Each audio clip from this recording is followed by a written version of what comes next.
الحمد لله رب العالمين الصلاة والسلام على سيد الأشرف الأنبياء والمرسلين خاتم النبيين سيد المرسلين مولانا مولا الأقوال جد الحسن والحسين والقاسم محمد اللهم صل على محمد وعلى محمد وعلى أهل بيته الطيبين الطاهرين المعصومين المظلومين أما بعد فقد قال الله تعالى في كتاب المجيد والقرآن الحميد وأصدق الصادقين وقوله الحق بسم الله الرحمن الرحيم يا أيها الذين آمنوا اتقوا الله وكونوا مع الصادقين. ناظرین السلام علیکم. آج کی یہ گفتگو 15 شوال شہادت امام جعفر صادق علیہ السلام کے سلسلے میں کی جا رہی ہے. پروردگار عالم کا قرآن مجید میں ارشاد ہو رہا ہے کہ اے ایمان لانے والو یا ایھا الذین آمنو، اے ایمان لانے والو اتقوا اللہ، تقوی الہی کو اختیار کرو، وکونوا مع الصادقین، اور سچوں کے ساتھ ہو جاؤ. سورہ توبہ کی آیت ہے جس کی تلاوت کا شرف میں نے آپ کی خدمت میں پیش کرنے کا، تلاوت کرنے کا شرف حاصل کیا. عزیزان محترم، یہ آیت اپنے اندر ایک ایسا پیغام لیے ہوئے ہے کہ جو انسان کو ایک سبق اور درس دیتی ہے وہ یہ ہے کہ انسان کے لیے سب سے بڑی طاقت اگر کوئی ہے تو وہ ہے تقوی الہی. اور جب انسان کے پاس تقوی الہی ہو، یعنی انسان صرف اور صرف خدا سے ڈرتا ہو، تو پھر انسان کو دنیا کی کسی طاقت سے ڈر نہیں. تقوی الہی کب اختیار ہوتا ہے؟ تو قرآن کی آیت اس کی شروعات میں بتایا یا ایھا الذین آمنو، تقوی اسی کے پاس ہوگا جس کے پاس ایمان ہوگا. ایمان کیا ہے؟ وہ ایمان نہیں جو آپ اور ہم کہتے ہیں کہ صاحب یہ بڑا ایماندار انسان ہے، یہ بڑا ایماندار انسان ہے، یہ بڑا سچا انسان ہے. نہیں، سچائی اور ایمانداری کا معنی ہی دنیا نے الگ بنا دیا ہے. ایمان نماز پڑھنا ایمان نہیں ہے، روزہ رکھنا ایمان نہیں ہے، حج کر لینا ایمان نہیں ہے، زکوٰۃ دے دینا ایمان نہیں ہے، خمس دے دینا ایمان نہیں ہے. ایمان کیا ہے؟ ایمان یہ ہے کہ نماز کو نماز کے حق کے ساتھ ادا کرنا. یہ ایمان ہے. یا ایھا الذین آمنو، اے ایمان لانے والو اتقوا اللہ، اگر تم نے اپنے ایمان کے حق کو ادا کرنا ہے تو تقوی الہی کو اختیار کرو. اور جب تقوی الہی کو تم اختیار کر لو گے، اب تم اس قابل ہو گئے وکونوا مع الصادقین، اب تم اس قابل ہو کہ تم سچوں کے ساتھ ہو جاؤ. پروردگار عالم یہ دنیا بڑا دعویٰ کرتی ہے ہم تو سچے ہیں. جو انسان یہ دعویٰ کرے کہ تم سچے ہو، اس کا سب سے پہلے ایمان دیکھو اور پھر یہ دیکھو وہ خدا سے کتنا کرتا ہے. سچا وہی ہو سکتا ہے جس کا ایمان مضبوط ہو، جو تقوی الہی کو اختیار کرتا ہو، جو اللہ سے ڈرتا ہو. آج جن کی شہادت کا ذکر ہم کر رہے ہیں، جن کا ذکر ہم کر رہے ہیں، شیعہ اثنا عشری فرقے کے چھٹے امام امام جعفر صادق علیہ السلام. اور آپ کی خدمات کے لیے اتنا ہی کہہ دینا کافی ہے کہ اس فرقے کو فرقہ جعفریہ کے نام سے ہی پہچانا جاتا ہے. آپ کی خدمات اتنی ہیں کہ آپ کا لقب ہی صادق ہے. اس کا مطلب یہ نہیں ہے کہ صرف اور صرف امام ہی صادق ہے، دوسرے کوئی صادق ہی نہیں ہے. نہیں، ہر ایک امام کو ایک نہ ایک ٹائٹل دیا گیا ہے، ایک پہچان. کس نے دی ہے؟ دنیا نے. دنیا کون ہوتی ہے امام کو ٹائٹل دینے والی؟ دنیا کون ہوتی ہے کہ امام کو امیر المومنین کہنے والی؟ دنیا کون ہوتی ہے کہ علی کو علی ولی اللہ کہنے والی؟ دنیا کون ہوتی ہے خلیفہ کو خلیفۃ اللہ کہنے والی؟ یہ تمام منصب اور ٹائٹل دینے والا خدا ہے. دنیا کا ہر ٹائٹل، دنیا کا ہر صفت، ہر کمال، ہر تعریف ختم ہو جائے گی، لیکن اس پروردگار عالم کا دی ہوئی عزت کبھی ختم نہیں ہو سکتی. اس لیے ہم چھٹے امام کی گفتگو کر رہے ہیں، چھٹے امام کی بات کر رہے ہیں. امام کے لیے کہہ دینا اتنا ہی کافی کہ اس فرقے کو پہچانا اس لیے جاتا ہے کہ اس کو فرقہ جعفریہ کہا جاتا ہے. اور آپ کا نام کیا ہے، آپ کی کنیت کیا ہے، آپ کا لقب کیا ہے. آپ کے لقب کے لیے اتنا کہہ دینا، بہت تفصیلی نہیں کرنی مجھے، بہت مختصر کہنا. لقب کے لیے اتنا کہہ دینا کہ صادق کہا ہے. صادق کون ہے؟ آپ کسی عام انسان سے پوچھیں صاحب صادق کسے کہتے ہیں، وہ کہے گا صاحب صادق تو ہم جانتے ہیں، سچے انسان کو صادق کہتے ہیں. نہیں، دیکھیے ہمارے اور آپ کے سچے ہونے میں بڑا فرق ہے اور امام کے سچے ہونے میں بڑا فرق ہے. ہم سچے اس اعتبار سے کہ ہم جو دیکھتے ہیں جو سنتے ہیں اس کو حقیقت کے ساتھ جب بیان کرتے ہیں تو ہم سچے کہلاتے ہیں. مگر امام ویسے سچے نہیں ہیں, وہ تو ہیں ہی, ان کے اندر وہ کمالات پائے جاتے ہیں, وہ سچ بولتے ہیں. دنیاوی اعتبار سے بات نہیں ہو رہی ہے. بات یہ ہے کہ امام کیسے سچے ہیں. امام اس طریقے سے سچے ہیں کہ اگر امام کی زبان سے کوئی بات نکل گئی تو اب قدرت بھی اس بات کا لاج رکھتے ہوئے اس بات کو مکمل کرتی ہے. اس طریقے سے وہ سچے ہیں. یہ ہمارے اور ان کے صادق ہونے میں فرق ہے. ہم بھی صادق ہیں لیکن ہمارے صداقت ایک محدود ہے. ہم کبھی کبھار سچ بولتے ہیں, کبھی کبھار جھوٹ بولتے ہیں, لیکن امام کبھی جھوٹ بول ہی نہیں سکتا. امام جب کہے گا جو کہے گا سچ کہے گا. اب سوچئے کہ جب چھٹے امام کا کمال یہ ہے کہ ان کو صادق کہا جائے, تب سوچئے رسول جس کو صدیق کہہ دے اس کا اعتبار کتنا ہوگا, اس کا مرتبہ کتنا ہوگا. تاریخ میں رسول کو دیکھیے کہ رسول نے کس کو صدیق کہا. اگر رسول نے کسی کو صدیق کہا ہو اور صدیقہ کہا ہو, جو اس کو جھٹلانے والا ہو وہ جھوٹا تو ہو سکتا ہے, کبھی سچا نہیں ہو سکتا. لہذا امام جعفر صادق علیہ السلام کے کمالات, بہت مختصر سی کلپ ہے, بہت مختصر سی گفتگو ہے, لہذا میں بہت مختصر سا کچھ بیانات اپنے نوجوانوں کے لیے پیغامات دینا چاہتا ہوں. کچھ پیغامات دینا چاہتا ہوں. امام کی بہت ساری صفات میرے نوجوان سنتے ہیں کہ جعفر بن حیان جو ہے, آپ کیا نام ہے, جناب حیان جو تھے وہ چھٹے امام کے شاگرد تھے اور ان کا کمال پوری دنیا کے اندر. ابو بصیر آپ کے بہت جید اور بہت ہی چہیتے شاگرد تھے. لیکن امام نے جو اپنے شاگردوں کو سبق دیا, سبق صرف وہیں تک ختم نہیں ہوتا بلکہ ہم تک آتا ہے. امام کے اخلاق, امام کی تعلیم. امام کسی زمانے میں کسی بادشاہ سے نہیں ڈرے, کیونکہ آیت بتا رہی, میں نے آپ کی خدمت میں آیت عرض کی ہے سورہ توبہ کی, کہ اگر تمہارے پاس تقوی الہی ہے تم کسی سے نہیں ڈرو گے. یا ایھا الذین آمنوا اتقوا اللہ, ایمان لانے والوں تقوی الہی اختیار کرو. آج پوری دنیا کے اندر کرونا وائرس سے لوگ ڈرے ہوئے ہیں, مگر مطمئن وہ ہے جسے خدا پر یقین ہے. وہ کیوں ڈرے ہوئے ہیں؟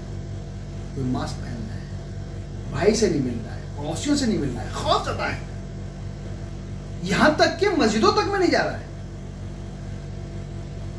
ڈرا ہوا ہے موت آج نہ آ جائے, موت آ جائے. موت کا مطلب کیا ہے؟ یا ایھا الذین آمنوا اتقوا اللہ, اے ایمان لانے والوں تقوی الہی اختیار کرو. قرآن کہتا ہے سورہ جمعہ میں کہ اگر تم سچو, یا ایھا الذین ھادوا ان زعمتم انکم اولیاء للہ من دون الناس فتمنوا الموت ان کنتم صادقین. یہودیوں, اگر تم یہ سمجھتے ہو کہ تم سچے ہو تو موت کی تمنا کر کے دیکھو. آج کے دور میں لوگ موت سے گھبرا رہے ہیں, ڈر رہے ہیں. تاریخ بیان کرتی ہے منصور دوان کی, چھٹے امام کو اپنے دربار میں بلاتا اس لیے تاکہ بے عزت کرے, اس لیے تاکہ قتل کر دے. لوگوں کو تیار کر دیا, بڑے بڑے جاہل بلائے گئے کہ تم جیسے امام آئے امام کو قتل کر دو. کچھ لوگوں کو بلایا گیا کہ تم ان کی بے عزتی کرنا. اعوذ باللہ, تعز من تشاء تذل من تشاء. جس کو اللہ عزت دینے والا ہو اس کو کون بے عزت کر سکتا ہے, اور جس کو اللہ بچانے والا ہو اس کو کون مٹا سکتا ہے. تاریخ بیان کرتی ہے کہ امام کو اس بات کی خبر تھی کہ لوگ بے عزتی کرنے کے لیے آمادہ ہیں. امام کو اس بات کی خبر تھی کہ لوگ قتل کرنے کے لیے آمادہ ہیں, لیکن امام پھر بھی وہاں جا رہے ہیں. کیوں؟ یا ایھا الذین آمنوا اتقوا اللہ, اس لیے کیونکہ جو خدا سے ڈرتا ہے وہ کسی سے ڈرتا ہے. جس کو اللہ عزت دیا کرتا ہے وہ کسی سے عزت کا محتاج نہیں ہوا کرتا. اور امام جب دربار میں پہنچے, تاریخ بیان کرتی ہے کہ وہ منصور دوان کی جس نے یہ پلان کیا تھا کہ امام کو نعوذ باللہ خاتم بدین کہ ان کو بے عزت کیا جائے یا ان کو قتل کر دیا جائے, سب سے پہلا عزت کے ساتھ کھڑا ہونے والا کوئی تھا. امام نے کون سی تلوار نکالی تھی؟ امام نے کون سا روپ دکھایا تھا؟ نہیں, لیکن امام کا تقویٰ وہ تھا, اتنا مضبوط تقویٰ تھا کہ جو مجبور کر گیا کہ اس کو. میں اپنے ناظرین اور اپنے سامعین کی خدمت میں عرض کرنا چاہتا ہوں, ہم امام سے محبت کرتے ہیں, ہم امام کے شہدائی ہیں, ہم امام کے شیعہ ہیں, امام کے چاہنے والے ہیں, مگر چاہت صرف زبان تک نہیں. امام نے اپنی زندگی کے اندر بہت سارے سبق دیے ہیں, جس میں سے ایک سبق میں آپ کی خدمت میں عرض کرتا ہوں. تاریخ بیان کرتی ہے کہ کچھ لوگ امام کی خدمت میں جا رہے ہیں. ابو بصیر اپنے گھر سے نکلنے کے بعد غسل کرنے کے لیے غسل خانے میں جا رہے تھے, کیونکہ عرب کے اندر ایسا ہوتا تھا کہ غسل خانے باہر ہوا کرتے تھے. حمام جا رہے تھے.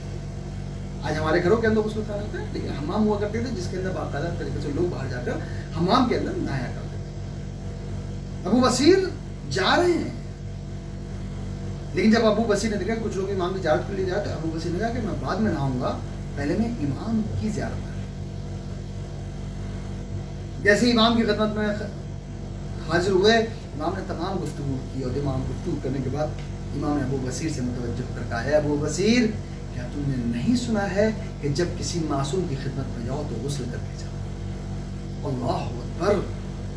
یعنی امام بتا رہے ہیں کہ ہم، یہ صرف ابو بصیر تک بات نہیں رک جاتی، یہ ہم تک بھی بات جاتی ہے. ہم جب کسی امام کی خدمت میں جائیں، چاہے ہم امام بارگاہ کے اندر جائیں، چاہے ہم فرش ادا پر جائیں، امام بتا رہے ہیں کہ پاک و پاکیزہ ہو کر جاؤ امام کی خدمت میں، اس لیے اور یہ پاکیزگی ظاہری نہیں ہونی چاہیے.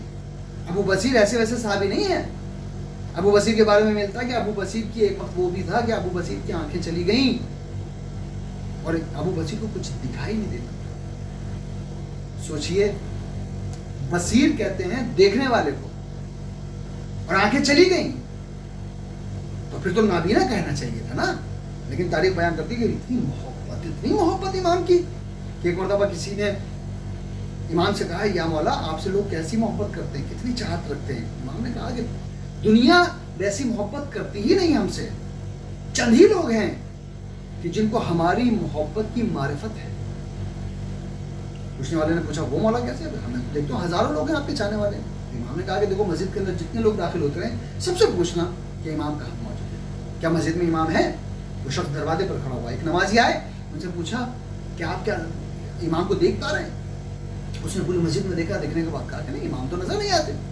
دوسرا شخص آیا، اس سے پوچھا کیا تم نے امام کو دیکھا؟ اس نے پوری مسجد کو دیکھا، دیکھنے کے بعد کہا نہیں مجھے امام نظر نہیں. 40 لوگ آئے اور 40 کے 40 لوگوں نے یہ کہا کہ ہمیں امام نظر نہیں آ رہا ہے. ایک مرتبہ ابو بصیر عصا کا سہارا لیے ہوئے مسجد کے دروازے پر پہنچے، اور پہنچنے کے بعد اس شخص نے پوچھا اے ابو بصیر کیا تم امام کو دیکھ پا رہے ہو؟ تو ابو بصیر کو کہنا چاہیے تھا تم پاگل ہو، میں تو دکھائی بھی نہیں دیتا. لیکن ابو بصیر نے جملہ ہی الٹا کہا کہ تم اندھے ہو گئے ہو، امام تمہارے سامنے بیٹھے ہوئے ہیں اور تم دیکھ نہیں پا رہے. ایک مرتبہ اس نے فوراً کہا اے ابو بصیر تمہیں تو نظر نہیں آتا ہے، پھر آخر تم امام کو دیکھ کیسے پا رہے ہو؟ اس نے کہا یہی تو تم لوگوں کی غلط فہمی ہے، اس لیے کیونکہ امام کو دیکھنے کے لیے ظاہری آنکھوں کی ضرورت نہیں ہے، ایمان کی آنکھوں کی ضرورت ہے. آج ہم جتنی محبت کے دعوے کر رہے ہیں، جتنی دعوے ہمارے دنیا کے اندر ہیں، تمام کے تمام بیکار ہیں جب تک کہ ہمیں امام کی معرفت نہ ہو. امام نے اپنی زندگی سے اتنا زیادہ درس کیا، اتنا زیادہ درس کیا، لوگوں نے بڑے بڑے تقابل کیے. کسی نے کسی امام کو لا کر، بس میرا اشارہ سمجھیے گا، نام نہیں لوں گا، باقاعدہ طریقے سے امام کے مقابلے پر کھڑا کر دیا کہ صاحب امام سے زیادہ علم رکھتے تھے، یا امام کے ساتھی تھے، یا امام کے کلاس میٹ تھے، یا امام کے، میں مانتا ہوں میں نے کہا سب کچھ برابر تھے، مگر مجھے یہ بتاؤ کہ اگر برابر تھے، کلاس میٹ تھے، تو پھر شاگرد امام کے ہی دنیا میں کیوں پائے جاتے ہیں، ان کی کیوں نہیں پائے جاتے؟ علم سر چل کر بولتا ہے. دنیا کے اندر کیمیا بنانے والے امام کے شاگرد ہیں، سائنس کی ترقی کرنے والے امام کے شاگرد ہیں. امام نے مدینے کے اندر کتنا بڑا کام کیا، یونیورسٹیز بنائی، مکتب بنائے، لائبریریاں بنائیں. اس زمانے کے اندر امام انگلش پڑھایا کرتے تھے، اس زمانے کے اندر امام فزکس پڑھایا کرتے تھے، اس زمانے کے اندر امام سائنس پڑھایا کرتے تھے. لوگوں نے پوچھا، شاگردوں نے پوچھا مولا یہ جو پڑھایا جا رہا ہے یہ ہمارے کام نہیں آ رہا ہے تو ہم کیوں پڑھیں؟ امام نے کہا ہر علم اس لیے نہیں ہوتا کہ ظاہری وقت کے اندر یا حاضر وقت کے اندر تمہارے کام آ سکے، کچھ علم آنے والے لوگوں کے لیے دے کر جاؤ. ہمارا فریضہ ہے کہ ہم کام کریں. امام نے کتنے بڑے بڑے کام کیے ہیں. امام کا چاہنے والا ہو اس کا کردار کیسا ہونا چاہیے. اب سوچئے، جو میں بات کہنے جا رہا ہوں ذرا اسے دقیق نظر سے سوچئے گا اور سنیے گا، اور سوچ کر یعنی تنہائی میں بیٹھ کر سوچئے گا امام نے کیا کیا. امام کا آخری وقت ہے، امام نے اپنے پورے گھر کو بلایا. دیکھیے آپ کی اور ہماری فکر کیا ہے. مولوی کا گھر ہوگا تو ایسا ہو ہی نہیں سکتا کہ اس کے گھر کے اندر نمازی نہ ہو. مولوی سے بڑا اگر آیت اللہ کا گھر ہوگا ایسا ہو ہی نہیں سکتا کہ اس کے یہاں نماز شب بھی نہ پڑھی جاتی. اس کے بعد امام کا گھر ہو، ایسا ہو ہی نہیں سکتا کہ اس کے اندر کوئی نماز ترک کرنے والا موجود ہو. مگر امام نے آخری وقت میں کیا کیا؟ بٹھایا. پورے گھر کو بٹھانے کے بعد ایک مرتبہ امام کہتے ہیں، کس سے کہہ رہے ہیں؟ اپنے خانوادے سے، اپنی اولاد سے، اپنی ازواج سے. ایک مرتبہ امام کہتے ہیں کہ دیکھو جس نے نماز کو ہلکا سمجھا قیامت میں ہم اس کی شفاعت کریں گے. کسی اور سے نہیں کہہ رہے, اپنے خانوادے سے کہہ رہے ہیں. کیا یہ بات کتاب کی وہیں تک رک جاتی ہے؟ کیا یہ بات ہم تک نہیں پہنچتی؟ جب امام اپنے گھر کے خانوادے کے ہر ایک فرد سے یہ بات کہہ رہے ہیں تو ہم بھی ان کا خانوادہ ہیں, ہم بھی ان کا گھر ہیں. امام صرف بات وہیں تک نہیں پہنچا رہے ہیں, قیامت تک کے ہر ایک چاہنے والے کو کہہ رہے ہیں کہ جب میں اپنی اولاد کو بٹھا کر یہ بات کہہ سکتا ہوں تو اب سوچو میرا چاہنے والا کیسا ہونا چاہیے, وہ کتنا نماز کا پابند ہونا چاہیے, وہ کتنا عبادت گزار ہونا چاہیے. یہ امام کی زندگی ہے. امام کے دو طریقے کی زندگی پائی جاتی ہے, دو طریقے سے لوگوں نے پہچانا. ایک ہے امام کا کردار اور ایک ہے امام کا علم. بڑی مشکل چیز ہوتی ہے کہ جب انسان کے پاس علم آ جائے تو کردار کم ہو جائے, تو وہ انسان کے علم کو خراب کر دیتا ہے. کبھی کبھار علم انسان کے پاس اس لیے آتا ہے تاکہ روب انسان ظاہر کر سکے کہ میں بہت پڑھا لکھا ہوں. جب انسان اس فکر سے کہ میں دنیا کو یہ بتا سکوں کہ میں بہت پڑھا لکھا ہوں, جب علم حاصل کرتا ہے تو اس کا علم اس کے کام نہیں آتا. لیکن جب خدمت کے لیے کرتا ہے تو پھر انسان اپنے علم سے اپنے آپ کو نکھارا کرتا ہے. آج بھی دنیا کے اندر جتنے بھی سائنٹسٹ ہیں سب ہر ایک کا کہنا یہ ہے کہ صاحب ہم اگر شاگرد ہیں تو چھٹے امام کے شاگرد. لیکن امام دنیا سمجھ, یہ آج کا زمانہ ایسا ہے کہ دنیا سمجھ نہیں رہی ہے. امام نے اپنی زندگی کے اندر آنے والے حالات کو پرکھ لیا تھا. امام نے کیا کیا؟ امام کے بیٹے جناب اسماعیل, تاریخ بیان کرتی ہے کہ جناب اسماعیل کی وفات ہوئی. خود امام مدینے لے کر آئے اپنے بیٹے کو اور لانے کے بعد بقیع کے اندر دفن کیا اور اپنے بیٹے کے جنازے کو مدینے کی گلیوں میں لے کر گھومے. مسلمانوں سے کہا کہ دیکھو میرا بیٹا دنیا سے چلا گیا ہے, لہٰذا تم میں سے جو مجھ سے محبت کرتا ہے اس کی طرف سے حج کرے, اس کی طرف سے عمرہ کرے, اس کی مغفرت کی دعا کرے. اور اس کے بعد ایک جگہ پر جنازہ رکھا اور رکھنے کے بعد اس کا منہ کھول کر یعنی چہرہ کھول کر سب کو دکھایا, دیکھو میرا بیٹا اسماعیل دنیا سے چلا گیا. اس سے بڑا کیا ثبوت ہوگا؟ یعنی اسماعیل دنیا سے چلا گیا, خود دفن کیا, خود روئے, گریہ کیا. کیوں کر رہے ہیں مولا؟ یہ گلی گلی کوچے کوچے لے جا کر کیوں لوگوں کو پہچانوا رہے ہیں, کیوں چہرہ دکھا رہے ہیں؟ امام جانتے تھے آنے والے وقت میں ایک فرقہ پیدا ہوا جس کو اسماعیلیہ کہا جائے گا, اور وہ اس بات کا دعویٰ کرے گا کہ چھٹے امام کے بعد اگر کوئی امام ہے تو وہ جناب اسماعیل ہے. کچھ لوگوں نے مانا بھی جناب اسماعیل دنیا سے چلے گئے, ان کے بیٹے محمد کو ماننے لگے کہ نہیں نبوت امامت جو ہے پھر منتقل ہو گئی, اور آج بھی وہ ان کا سلسلہ چلا آ رہا ہے. لیکن امام نے کتنا بڑا یہ معاملہ صاف کر دیا کہ دیکھو میرے بعد مغالطے میں مت رہنا. جب امام اتنے بڑے کام کر رہے ہیں تو اب ہمارے عقیدے اور آج کے زمانے میں وہ لوگ جو بھٹک رہے ہیں ان کو چاہیے کہ امام کی زندگی کو پڑھیں. منصوص من اللہ جو ہوتا ہے اس کو اختیار نہیں ہوتا کہ اپنی طرف سے کسی کو محسوس کرتا جائے, وہ خدا ہی کیا. رسول نے جو ترتیب بتائی ہم اسی پر عمل کریں. چھٹے امام نے اپنی زندگی کو, چھٹے امام نے جس کردار اور جس تربیت کو حاصل کیا ہے وہ ہم دنیا تک پہنچائی ہے اخلاق کے ذریعے سے, کردار کے ذریعے سے. امام کے پاس علم بہت تھا. دنیا آج اس کا یقین کرتی ہے اور دنیا اس کی تعریف کرتی ہے, دنیا اس کے قصیدے پڑھتی ہے, مگر امام نے کبھی تکبر نہیں پایا کیونکہ علم. امام فرماتے ہیں, چھٹے امام کا قول میں آپ کی خدمت میں عرض کرتا ہوں, امام فرماتے ہیں جس کے پاس علم آ جائے وہ ایک پھلدار درخت کی طرح ہو جاتا ہے اور اتنا زیادہ ہمبل ہو جاتا ہے وہ کہ اگر کوئی انسان درخت کو پتھر مار بھی دے تو وہ درخت پلٹ کر پتھر نہیں مارتا بلکہ وہ پلٹ کر پھل دیا کرتا ہے. اپنے اندر علم کو ایسے اتار لو کہ اگر تم سے کوئی تلخ بات بھی کرے تو جب تم بولو تو وہ علم لے کر. امام کی زندگی, امام کا کردار, بہت سارے واقعات ہیں, اتنی چھوٹی سی گفتگو کے اندر ورز نہیں کیے جا سکتے. 15 شوال قیامت کا دن ہے جس دن ہمارا امام اس دنیا سے رخصت ہو گیا. امام نے کئی بادشاہوں کے زمانے دیکھے اور ہر بادشاہ کسی نے محبت نہیں جتائی. ہر بادشاہ یہ چاہتا تھا کہ کسی طریقے سے امام کو قتل کر دیا جائے, نعوذ باللہ حاکم الدین ذلیل کر دیا جائے, امام کو نیچے دکھا دیا جائے. ارے بھائی بادشاہ کہاں, دنیا تو یہ کہے کہ صاحب بادشاہ تو بہت بڑا ہوا کرتا ہے, لیکن سوچئے اگر کوئی بادشاہ کسی انسان سے ڈر رہا ہے تو بادشاہ وہ نہیں ہے, بادشاہ وہ نہیں ہے بلکہ وہ تو ایک ایسا کمزور انسان ہے جو ایک ایسے بادشاہ سے ڈر رہا ہے جس کے پاس علم کا خزانہ ہے، یعنی بڑے بڑے بادشاہ جو کر رہے تھے۔ اور پھر وہی دور آیا، ایک وقت ایسا آیا کہ منصور دمانتی نے اسی طریقے سے چال چل کر اپنے دھوکے بازی کر کر امام کو زہر دیا۔ وہ زہر ایک مرتبہ نہیں دیا، امام کو 3 مرتبہ زہر دیا۔ ایک بار زہر دیا تو امام نے منع کر دیا، نہیں میں نہیں کھاؤں گا، میں نوش نہیں کروں گا اس کو۔ منصور نے پوچھا کیوں؟ امام نے کہا کہ ابھی وہ وقت نہیں آیا۔ دوسری مرتبہ پھر کوشش کی گئی، پھر پوچھا کیوں؟ انہوں نے کہا وہ وقت نہیں آیا۔ تیسری مرتبہ جب زہر دیا گیا تو امام نے وہ تناول کر لیا جس میں زہر مخلوط کیا گیا تھا، ملایا گیا تھا۔ اور ایک مرتبہ امام اس کھانے کو، اس غذا کو تناول کرنے کے بعد جب چلے تو ایک مرتبہ جب چلنے لگے تو بادشاہ کہتا ہے کہاں جا رہے ہو؟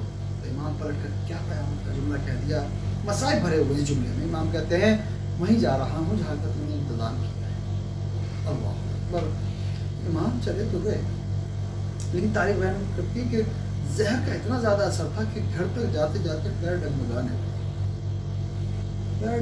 لگے۔ امام گھر پر پہنچے، بستر پر لیٹے، اور لیٹنے کے بعد جب کروٹیں لینے لگے تو جب کروٹ لے کر قے کیا کرتے تھے تو اس قے کے ساتھ خون کے ساتھ ساتھ جگر کے ٹکڑے باہر آ جاتے تھے، اور جب جگر کے ٹکڑے باہر آتے تھے ہر ایک بات پر امام کہتے تھے ہائے میرا جد حسین، ہائے میرا جد حسن۔ اللہ اکبر۔ عزیزان محترم، جس کو زہر دے دیا جائے، زہر کی کیفیت بہت بری ہوتی ہے۔ عزیزوں، تاریخ بیان کرتی ہے، علماء سے میں نے سنا ہے، اپنے استاد سے سنا ہے، بزرگوں سے سنا ہے، میں نے پڑھا بھی ہے۔ دیکھیے جس کو زہر دے دیا جائے اس کی 2 کیفیت ہوتی ہیں۔ ایک کیفیت کیا ہوتی ہے؟ ایک کیفیت یہ ہوتی ہے کہ وہ مچھلی کی طرح تڑپا کرتا ہے، اس کو پانی کی ضرورت ہوا کرتی ہے، اور دوسرے کیا ہوا کرتا ہے کہ اس کو قے آتی ہے، الٹیاں ہوتی ہیں، خون نکلا کرتا ہے۔ عزیزان محترم، تاریخ میں ایک شخص اور ملا کہ جب وہ قے کیا کرتا تھا جگر کے ٹکڑے باہر آتے تھے، زینب تڑپ کر کے کہتی تھی بھیا حسن مجھ سے یہ ٹکڑے نہیں دیکھے جاتے۔ ایک مرتبہ امام حسن کہتے تھے زینب چند ٹکڑے تو نے دیکھے، تجھ سے برداشت نہ ہوا، کربلا کا میدان ہوگا، حسین کے چاہنے والے حسین کو قربان ہو جائیں گے، میرے قاسم کے لاش کے ٹکڑے کر دیے جائیں گے، اے زینب تو وہ کیسے برداشت کرے گی؟ اللہ اکبر۔ ہاں میرا چھٹا امام کرمٹ لے رہا ہے، تاریخ بیان کرتی ہے آخری وقت میں اپنے خانوادے کو اکٹھا کیا، اکٹھا کرنے کے بعد اپنی اولاد سے کہتے ہیں دیکھو نماز کے پابند رہنا، دیکھو تلاوت کلام پاک کرتے رہنا، دیکھو اخلاق کے ساتھ زندگی گزارنا۔ اپنی اولاد کو وصیتیں کر رہے ہیں، اور وصیت کرتے کرتے جب جا رہے ہیں تو ایک مرتبہ کہتے ہیں دیکھو میرے جانے کے بعد ارے میری قبر پر ارے میرے جد کی مجلس ضرور کیا کرنا، مسائل ضرور پڑھا کرنا، میں سلام کر کے کہوں گا مولا مولا ہم بڑے بد نصیب ہیں کہ آج آپ کی قبر تو موجود ہے مگر ہم وہاں جا کر مجلس نہیں کر سکتے، مولا ہم دعا کرتے ہیں جلد از جلد ہمیں موقع ملے کہ ہم وہاں جا کر مجلس کریں۔ ہائے کتنا شوق تھا امام کو مجلس سے، کتنا شوق تھا امام کو مسائب سننے کا، اللہ کتنا اشتیاق تھا۔ مولا مولا آپ پر سلام، آپ کے قربانی پر سلام۔ تاریخ بیان کرتی ہے ایک مرتبہ تمام اولاد کو اکٹھا کرنے کے بعد آخری وقت جب آیا، جب وصیتیں کر چکے تھے، امام نے کہا کہ دیکھو بیٹیوں کو مجھ سے دور کر دو، بیٹیاں برداشت نہیں کر پائیں گی۔ میں کہوں گا مولا ارے آپ نے تو کہہ دیا بیٹیاں برداشت نہیں کر پائیں گی، لیکن کربلا کے میدان میں ایک 4 سال کی بچی کو دیکھا جو تڑپ کر کہہ رہی تھی اے شبر میرا بابا 3 دن کا بھوکا پیاسا ہے، اسے قتل نہ کر، ارے میرا بابا بڑا پیارا مجھ سے بہت پیار کرتا ہے۔ مولا ارے آپ نے اپنے بیٹوں کو اپنے اولادوں کو ارے آپ نے وصیتیں کر دی اور دنیا سے جا رہے ہیں، ارے لیکن یہاں پر بیٹا موجود تو ہے نا۔ تاریخ بیان کرتی ہے امام کو غسل بھی دیا گیا، امام کو کفن بھی دیا گیا، امام کو دفن بھی کیا گیا، آج قبر موجود ہے، لیکن آج اس غریب کی قبر کو صرف اور صرف ایک پتھر کی شکل میں پہچانا جاتا ہے کہ یہ امام کی قبر ہے۔ میں کہوں گا مولا غربت آج ہے، انشاءاللہ ہم دعا کرتے ہیں ہمیں موقع ملے پروردگار کہ ہم جنت البقیع کو تعمیر کرا سکیں، لیکن مولا ارے بیٹا تو موجود تھا نا جس نے غسل دیا، ارے بیٹا تو موجود تھا نا جس نے کفن دیا، ارے بیٹا تو موجود تھا نا جس نے دفن کیا، لیکن کربلا میں ایک بیٹا دیکھا، ارے 11 محرم ہاتھوں میں ہتھ کڑیاں، پیر پیروں میں بیڑیاں، گلے میں خاردار توق، اور تڑپ کر کہہ رہے ہیں بابا کتنا بد نصیب ہے یہ بیٹا کہ جوان بیٹا موجود ہے،